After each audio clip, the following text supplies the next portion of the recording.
Hi all. இன்னைக்கு வீடியோவில் என்ன பார்க்க போகிறோம் அப்படின்னா வினா எழுத்துக்கள் பற்றி தான் பார்க்க போகிறோம். ஓகேங்களா? அதோடு சேர்ந்து நமக்கு குரூப் 2லையும் குரூப் 4லையும் இந்த கொஸ்டின் வந்து எப்படி கேட்டிருக்காங்க அப்படிங்கிறதையும் நம்ம பார்த்துடலாம்.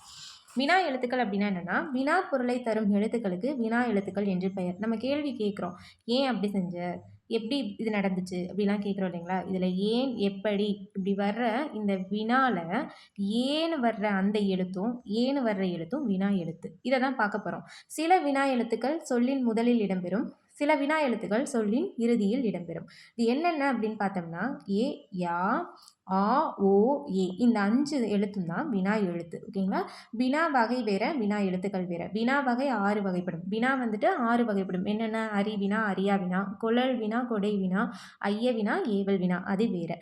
இந்த வினா எழுத்துக்கள்ங்கிறது வேற. இது 5 எழுத்துக்கள் இருக்கு. ஏ, யா, ஆ, ஓ, ஏ. இதில் மொழியின் முதலில் வருபவை 2. ஏ, யா. மொழியின் இறுதியில் வருபவை 2. ஆ, ஓ.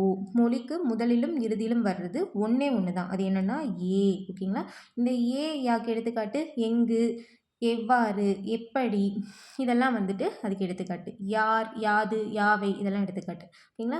யாருக்கு இதில் யா வந்து முதல்ல வருது. எங்கு இதில் ஏ வந்து முதல்ல வருது. அப்போ இது மொழியின் முதலில் வருபவை. மொழியின் இறுதியில் வர்றது ஆவும் ஓவும். பேசலாமா, தெரியுமோ. மாவை பிரித்தோம்னா இம்மு கூட்டல் ஆங்கிறது இறுதியில் வருது. மோவை பிரித்தோம்னா இம்மு கூட்டல் ஓ, மோங்கிறது இறுதியில் வருது. மொழி முதலிலும் இறுதியிலும் வருவதே ஒன்று தான். அது ஏன், நீதானே. முன்னாடி முதலிலும் வருது, இறுதியிலும் வருது. ஓகேங்களா? இது புரிஞ்சிருக்கும்னு நினைக்கிறேன். இதில் வந்து 2 இருக்குது. அகவினா, புறவினா. நம்ம அகச்சுட்டு புறச்சுட்டு பார்த்துருப்போம் இல்லைங்களா? அகச்சுட்டுனா என்ன? சொல்ல இருக்கிற சுட்டெழுத்தை பிரிச்சிட்டோம்னா அந்த சொல்லுக்கு பொருள் கிடையாது. ஓகேங்களா? அவனில் இருக்கிற ஆவை பிரிச்சிட்டோம்னா வண்ணுன்னு தான் வரும், பொருள் இல்லை. அது அகச்சுட்டு. அதே மாதிரியே அகவினானா என்னென்னா எது, யார், ஏன் இதில் இருக்கிற வினா எழுத்துக்களை நீக்கிட்டோம்னா பிற எழுத்துக்களுக்கு பொருள் இல்லை. இது ஞாபகம் வச்சுக்கலாம் ஈஸியாக. மொழியின் முதலில் வருது இல்லைங்களா? அந்த லெட்டரும் மொழி முதலிலும் இறுதியிலும் வர்ற ஏங்கிற லெட்டரும் தான் அதில் வரும். ஓகேங்களா? எது, யார், ஏன் இச்சொற்களில் உள்ள வினா எழுத்துக்களை நீக்கிட்டோம்னா பிற எழுத்துக்களுக்கு பொருள் இல்லை. இவ்வாறு வினா எழுத்துக்கள் சொல்லின் உள்ளேயே இருந்து வினா பொருளை தந்துச்சுன்னா அது அகவினா.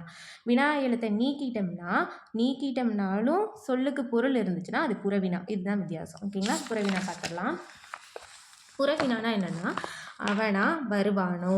இதில் ஆ, ஓ இதை நீக்கிட்டோம்னா பிற எழுத்துக்களுக்கு பொருள் இருக்குது. இவ்வாறு வினா எழுத்துக்கள் சொல்லின் புறத்தே வந்து வினா பொருளை தந்துச்சுன்னா அது புறவினா எனப்படும். ஓகேங்களா? இப்போ நம்ம கொஸ்டின் பேப்பரில் இருக்கிறத பார்த்துடலாம். குரூப் 2ல் கேட்ட கொஸ்டின் இது. பாருங்கள், கூற்று. எது, ஏது, யாது என்னும் சொற்கள் சுட்டு சொற்களாகும்னு சொல்லியிருக்காங்க. சுட்டெழுத்து என்னது? அ, இ, உ அதான் பார்த்துருக்கோம். இங்கே ஏது, யாதுன்னு கொடுத்துருக்காங்க. அப்போ இது வினா எழுத்து. இங்கே கொடுத்துருக்கிற அப்போ இந்த கூற்று வந்து தவறு. ஓகேங்களா? காரணம் ஏ, யா என்ற சுட்டெழுத்தை அடிப்படையாக கொண்டு சொற்கள் அமைந்துள்ளன. ஏ, யாவை அடிப்படையாக வச்சு தான் இந்த சொல் இருக்குது. ஆனால் இது சுட்டெழுத்து கிடையாது, வினா எழுத்து. அப்போ கூற்றும் தவறு, காரணமும் தவறு. ஓகேங்களா? நெக்ஸ்ட்டு குரூப் 4ல் கேட்ட கொஸ்டின் காமிக்கிறேன். கூற்று பாருங்கள். இது வந்து சுட்டெழுத்துக்களில் கேட்டிருக்காங்க. ஒன்றை சுட்டி காட்ட வரும் எழுத்துக்களுக்கு சுட்டெழுத்துக்கள் என்று பெயர். ஓகேங்களா? ஆமாம், கரெக்டு. ஏ, யா, ஆ, ஓ, ஏ இது என்ன படித்தோன்னே தெரியுது இது வினா எழுத்துன்னு. ஆனால் அவங்க என்ன சொல்லியிருக்காங்க? சுட்டெழுத்துக்களாக வந்து பிறவற்றை சுட்டுகிறதுன்னு சொல்லியிருக்காங்க. அப்போ காரணம் தவறு. இதே இன்னொன்று கேட்டிருக்காங்க. அப்பக்கம், இப்பக்கம், முப்பக்கம் என்பன சுட்டு சொற்களாகும். ஆமாம், அ, இ, உ இது 3 சுட்டுச்சொல் தான். அப்போ இது கரெக்டு. இடப்பொருளை சுட்டுவதற்காக இந்த ஆவும் ஈயும் ஊவும் வந்திருக்குன்னு சொல்லியிருக்காங்க. இதுவும் கரெக்டு. இப்போ கூற்றும் சரி, காரணமும் சரி. இப்படி தான் கொஸ்டின் கேட்குறாங்கிறத நம்ம தெரிஞ்சுக்கலாம். ஓகேங்களா? இந்த வீடியோ உங்களுக்கு யூஸ்ஃபுல்லாக இருந்திருக்கும்னு நினைக்கிறேன். இது மாதிரி நிறைய வீடியோஸ் பார்க்க என்னோட இந்த சேனலை சப்ஸ்கிரைப் பண்ணிக்கோங்க. தேங்க்யூ.